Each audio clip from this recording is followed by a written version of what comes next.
Hi guys, welcome back to our YouTube channel. ఈరోజు recipe వచ్చేసి బీరకాయ కోడిగుడ్లు.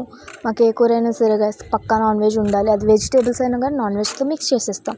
ముందుగా బీరకాయ కూర కావాల్సిన పదార్థాలు ఏంటంటే బీరకాయలు కావాలి గాయస్. ఆనియన్స్ చక్కగా కోసుకొని నూనెలో వేసుకొని వేపుకోవాలి. ఎలా అంటే నేను చూపించిన విధంగా మగ్గాలి. అలా మగ్గాక గాయస్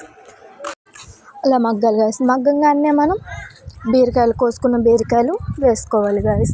బాగా మగ్గాలి గాయస్ బీరకాయలు కూడా. అప్పుడే కొంచెం సాల్ట్ వేసుకోవాలి గాయస్. సాల్ట్ వేసుకున్నాక మొదలుపెట్టి కొంచెం సేపు మగ్గనిచ్చాక మళ్ళీ టమాటాలు వేసుకోవాలి. టమాటాలు వేసి కూడా మళ్ళీ మగ్గాలి గాయస్. టమాటాలు కూడా ఇది అంత కూర అంతా మగ్గటమే గాయస్, వేస్ట్ కూర. తర్వాత కొంచెం పసుపు కొంచెం కారం వేసుకోండి గాయస్. మీ రుచికి తగినంత ఉడకపెట్టుకున్న గుడ్లు తీసి అందులో వేసుకొని మీకు ఎన్ని నీళ్ళు కావాలంటే అన్ని నీళ్ళు పోసుకొని కూర ఉడకనివ్వండి గాయస్. కాసేపటికి ధనియాల పొడి వేసుకోండి గ్రేవీ అయ్యాక. తర్వాత తినేసేయండి గాయస్. అంతేం బాగాలేదు గాయస్ కూర.